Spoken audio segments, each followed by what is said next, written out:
Hello and welcome to our candidate forums at 91.3 Hope FM. Today we have the candidates for Putnam County School Board District 5, Phil Leary and Kevin Whitlow.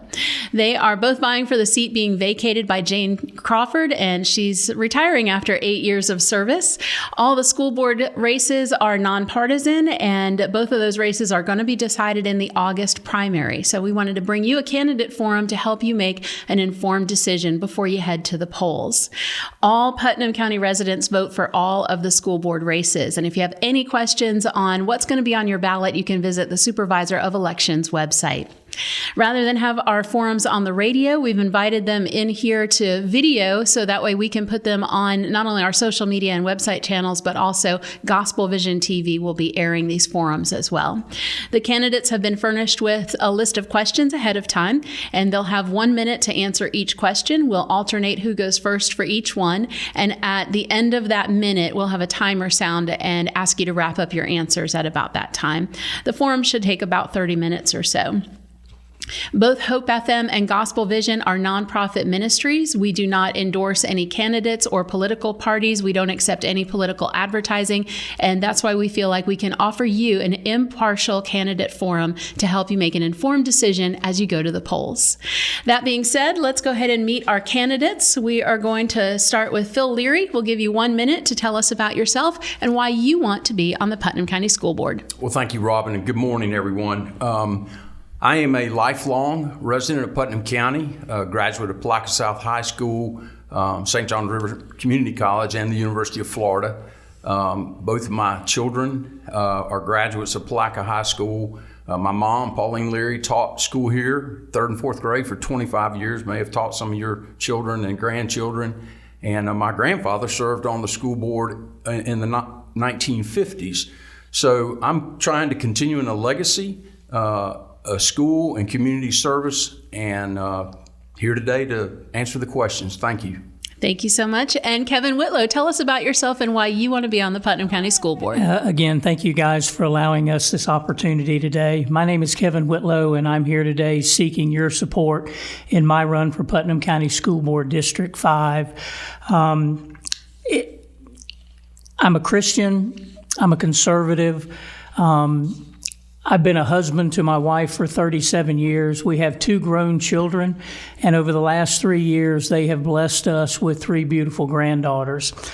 I'm at a point in my life to where I'm looking for a new challenge and really a new art of service. I've had the opportunity to work with schools now for 38 years, and I want to take that experience that I've learned in the schoolhouse to the Putnam County School Board.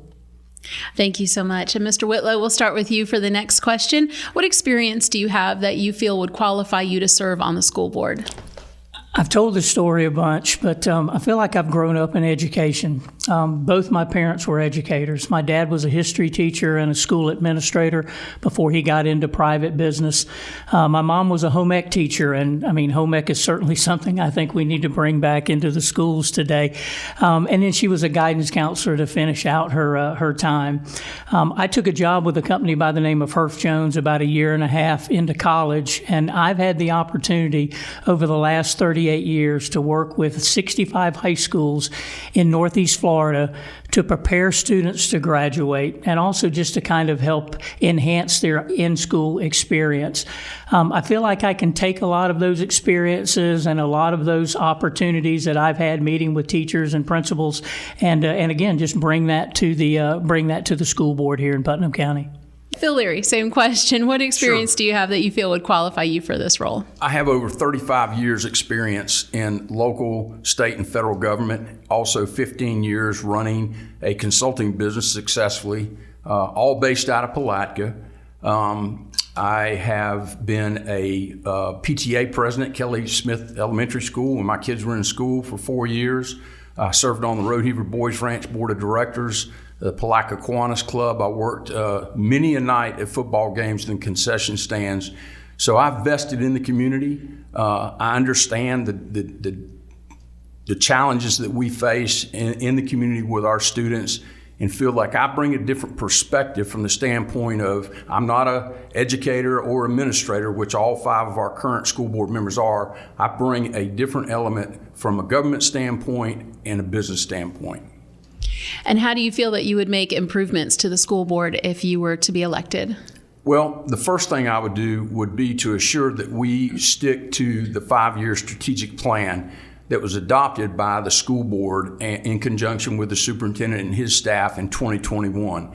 And it outlines 5 specific criteria that the school district will be focusing on over the next 5 years. And they are academic excellence for our kids and our students, safety and modernization, which is very important, whole child, looking at the development of the child from kindergarten through 12th grade, community collaboration, having community involved in the school system, and then premier workforce so that we're graduating kids that can, whether they want to go vocation or college, can be successful.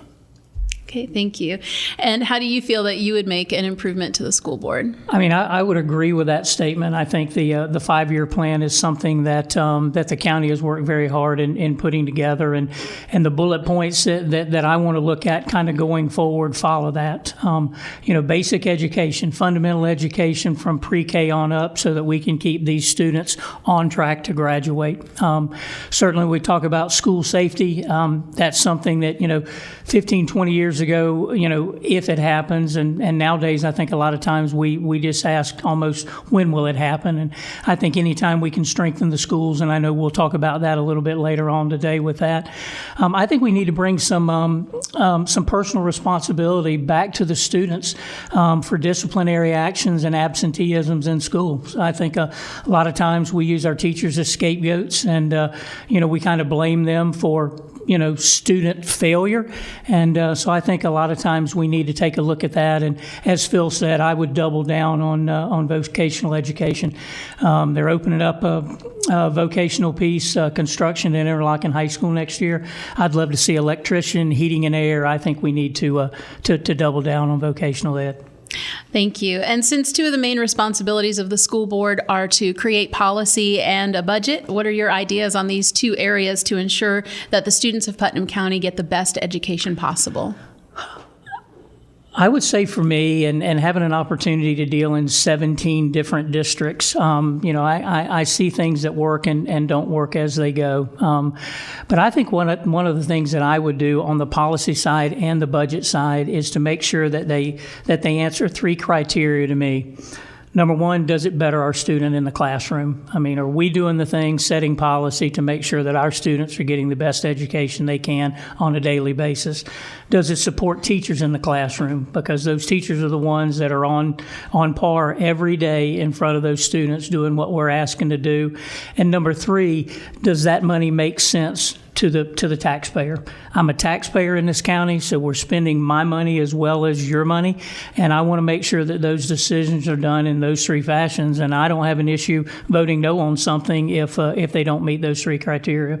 Okay, and Mr. Leary, same question on budget and policies. Well, I've been very fortunate in my career both to be in leadership and management at the local, state, and federal level, and have a tremendous experience in both developing and implementing policy and budget. In my last position, I was appointed by President Trump to serve as the USDA Rural Development Agency State Director for Florida, where I managed over 100 people and had a budget of over $300 million. It's important that we look at policy, as policy is generated specifically from the state and the Department of Education and the legislature in conjunction with Washington and our congressional leaders, and that much of our funding, it comes from federal and state. I will work tirelessly to assure that we maintain that funding and that the policies that we adhere to and adopt meet the goals and objectives of the 5-year strategic plan. And the next question, Mr. Leary, our school district has struggled for years to keep bus drivers and to provide the transportation, and it's just been an ongoing problem. Do you see any way to bring a resolution to that? Well, there are 2 things. First of all, we need to reevaluate our bus routes and assure that with the combination of having junior highs and high school together now, and with the 4 junior senior high schools, that we reevaluate our bus routes and assure that they are meeting all the standards.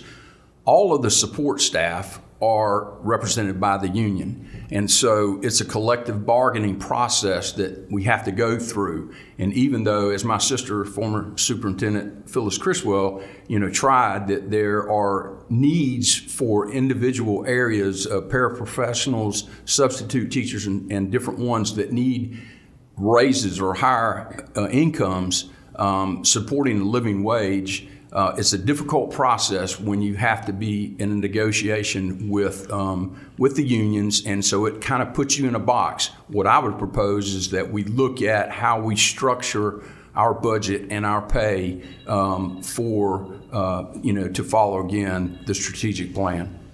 And Mr. Whitlow, your thoughts on helping the problem with the bus driver shortage? Believe me, Putnam County is not the only county in Northeast Florida that is having that strain and structure. I know that here in the last year or so, the amount of pay has gone up for bus drivers in Putnam County. I'm not saying that that's where it needs to be, and I think we can always look at providing better pay for those that do a better job. Certainly, with the restructuring of the schools, as Mr. Leary said, we want to make sure that we're efficient in our bus routes and making sure that we're not overrunning bus routes and just being able to pick up students in a timelier manner and not just needing more buses to make those runs. And last but not least, in talking to somebody that's in transportation here, one of the things that the CDL issue is not an issue. The CDL, most of the people that take the CDL, they pass it, but there's some other issues in there that they don't, and whether it be a drug test or something like that. So we need to really look at trying to get quality people to get our children back and forth to school on a daily basis. Kind of along those same lines, for other school employees besides teachers, like paraprofessionals and custodians, cafeteria workers, most of the salaries are already quite low, and with the surging increases in costs for just everyday life, what can be done to ensure that they can make a living on what they make rather than trying to go elsewhere for work? This one hits a little close to home to me. My sister-in-law in another small rural county here in the state of Florida has been a cafeteria manager has worked in the cafeteria for 30 years, and she's a cafeteria manager for the last 9 years. And just this past year, she maxed out on her raises, on her salary. So when raises came around, her people underneath her got raises, but because of her tenure and the amount she was making, she got no more. And then they gave out bonuses, and her bonus was half of what the people under her were. I think we need to look at these folks, and custodians are the exact same way. These people are unseen a lot of times in our schools, but they're some of the most important people we have, and we need to figure out a way to extend those pay so that we can get those people the amount of money that they need and keep them in those important positions. Okay, Mr. Leary, same question. Well, it's very complicated because, again, the union represents all of those support staff. I am adamantly in support of a living wage and the $15 an hour minimum wage, and that all of our employees district-wide can support their families with a living wage. And so what I'll do is work tirelessly with the legislature and Governor DeSantis to assure that we get funding from the state that allows us not only to pay our teachers and elevate them from the 48th lowest in the country to the top 20, but the same thing with our support staff. And I think that my experience and background and having worked in Tallahassee and Washington will allow me to do that. And it's these people are very important to the school system and the long-term success of our kids. Our next question will go to Mr. Leary. COVID-19 and school shootings in other areas have been very overwhelming, and I would like to know what your thoughts are on the school district continuing to maintain the health and safety of our teachers and students and all employees while maintaining a level of learning. Well, two-part question. The first one on COVID. We're now, there are 5 different varieties of COVID, and the 2 that are currently being transmitted are as contagious as measles. So I think that it's not a question of if, but when. I had it 2 months ago, and Even though I had the vaccination, it was pretty difficult. So we're going to have to work with our health partners in the health department at both the county and the state level to assure that we're implementing policies and protecting our kids from COVID. The second part of that question, as far as school safety, I think the school board and the superintendent and his staff have done a phenomenal job. The Guardian program that's in conjunction with the Sheriff's Department and Sheriff Gator DeLoach, is a major part of the protection of our students, having armed individuals on campus in addition to our school resource officers. So I think we're doing a fantastic job, and I would just try to grow that. Okay, thank you. Mr. Whitlow, same question. I heard coming over here today that we've had more COVID infections this month than we had a year ago this month. So COVID is here to stay. I agree that we need to be listening to state and local officials when it comes to what they say we need to be doing. But we also need to make sure that we continue to educate students in the classroom. We have a group of students out there, and I look at these third grade test scores. We have a group of students out there that some of them didn't go to school for 18 months. And I have to say that that's probably affected some students going forward.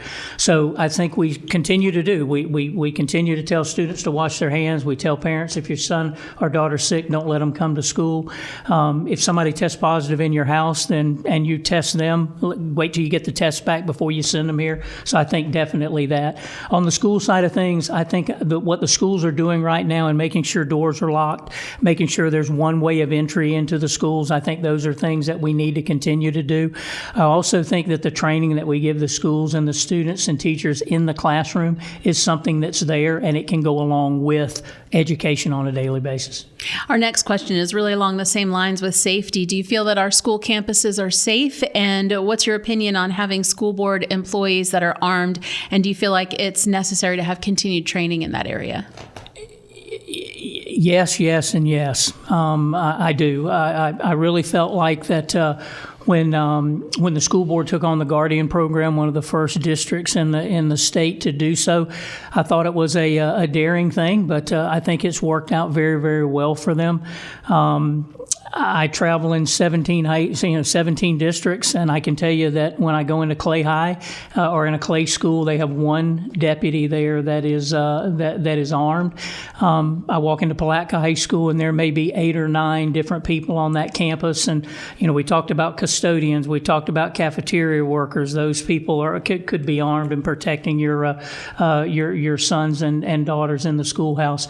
I think Putnam County is a safe place. I like the Guardian program, and I wish we could continue to train and get more people in each school, more individuals in each school trained up in that program and being able to carry. Okay, and Mr. Leary, your thoughts on school safety?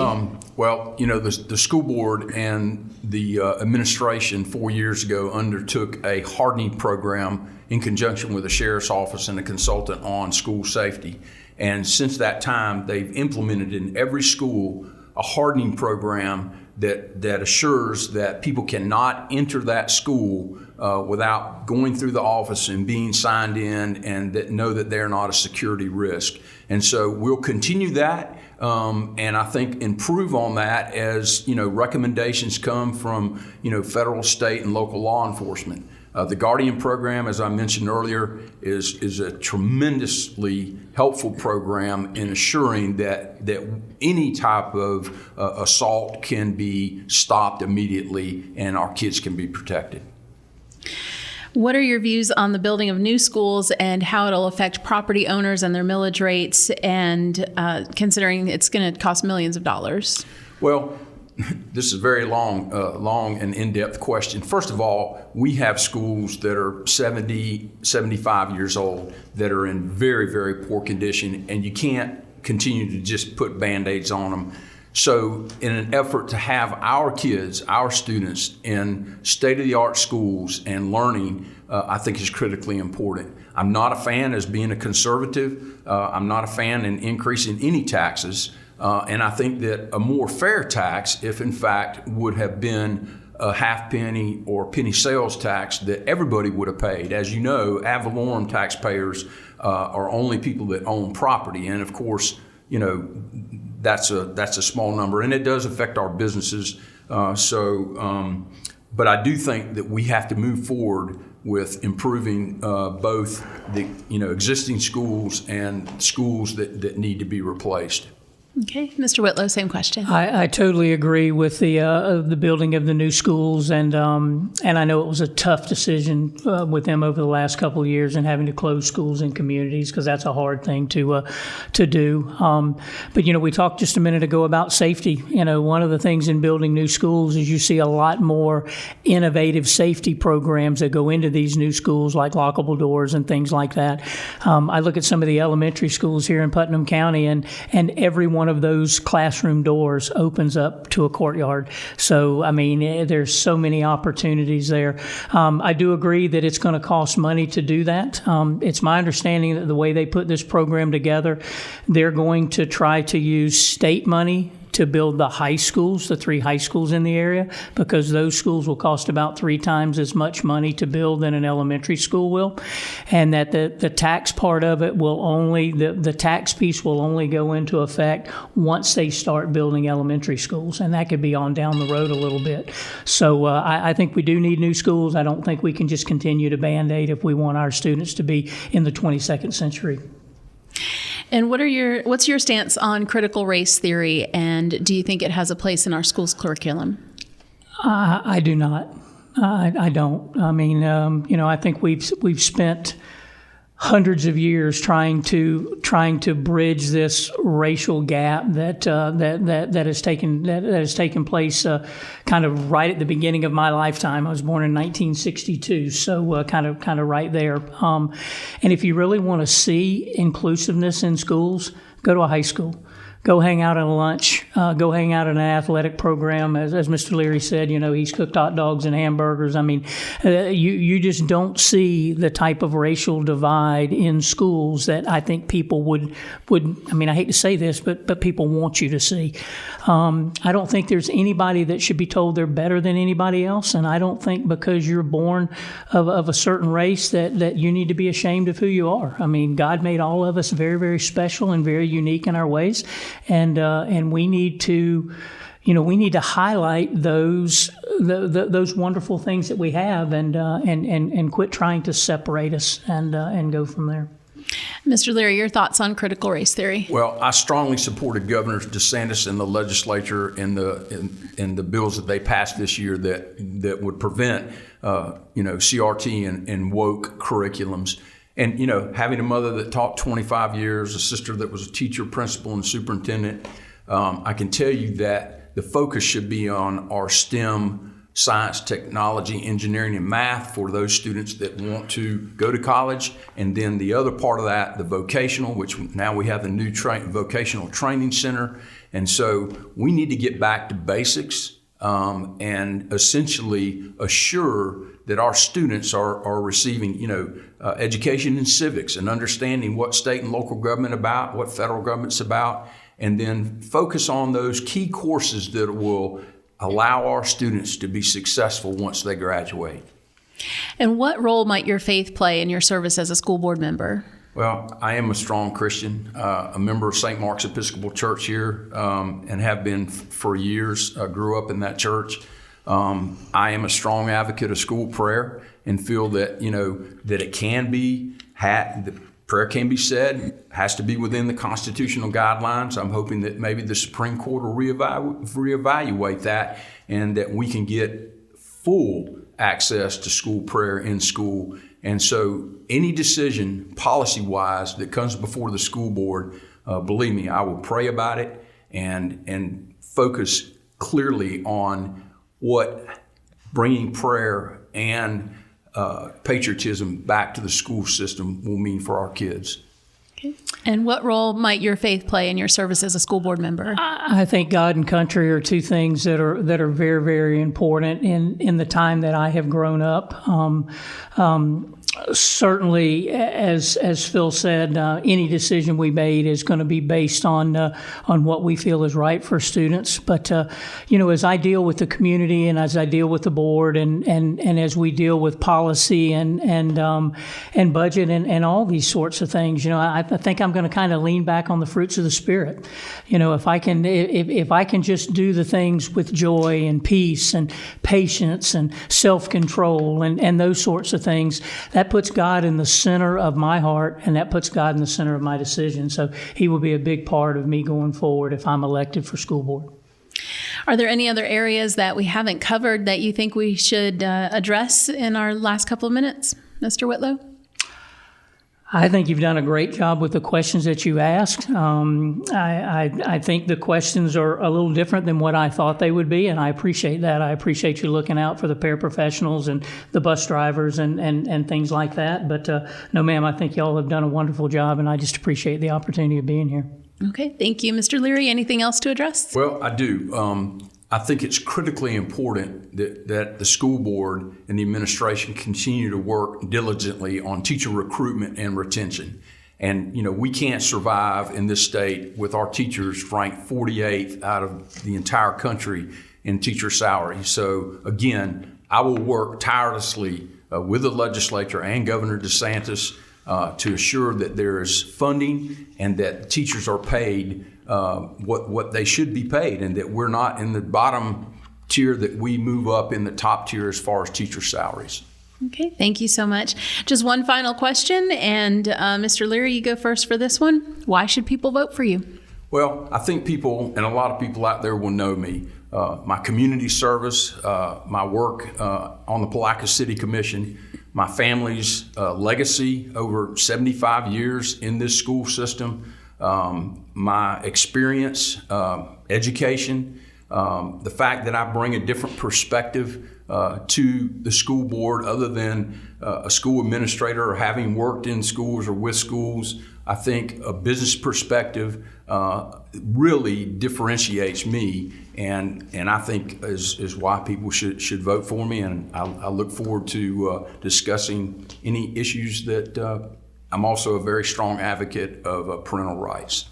Okay, thank you so much. And Kevin Whitlow, why should people vote for you? I too bring a business background into the school system. I think one of the things that makes me a little more of a stronger candidate is just the opportunity to be able on a daily basis to talk to administrators and teachers and work with students. I know the challenges. I know the questions that need to be asked. Certainly, I don't know everything because I haven't been, a lobbyist or that sort of a thing. I've just run my business for the last 38 years.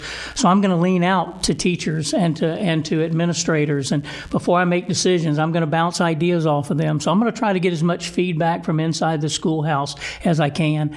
I just think it's very important as a school board member. I don't know if you really need to be a teacher in order to be a board member, but I think you need to understand what the inside of that schoolhouse looks like, and I know that, and I can bring that experience to the board. Well, thank you both for coming in and spending some time with us and giving the voters of our community the opportunity to get to know you before they make a decision. Again, thank you for watching today, and we have offered this as a public service for you, and we want to encourage you to check the Supervisor of Elections website for more information about early voting, to take a look at a sample ballot, ask any questions. The school board races are open to all Putnam County voters, and the races will be decided on August 23rd in the primary. So we encourage you to go to the polls and vote. You can watch the other forums as we conduct those. We'll be posting them, and want to encourage you to like and follow us on Hope FM. You can also watch them on Gospel Vision TV. I want to encourage you to share those from there as well. For Gospel Vision and 91.3 Hope FM, I'm Robin Robinson, encouraging you to vote. God bless you.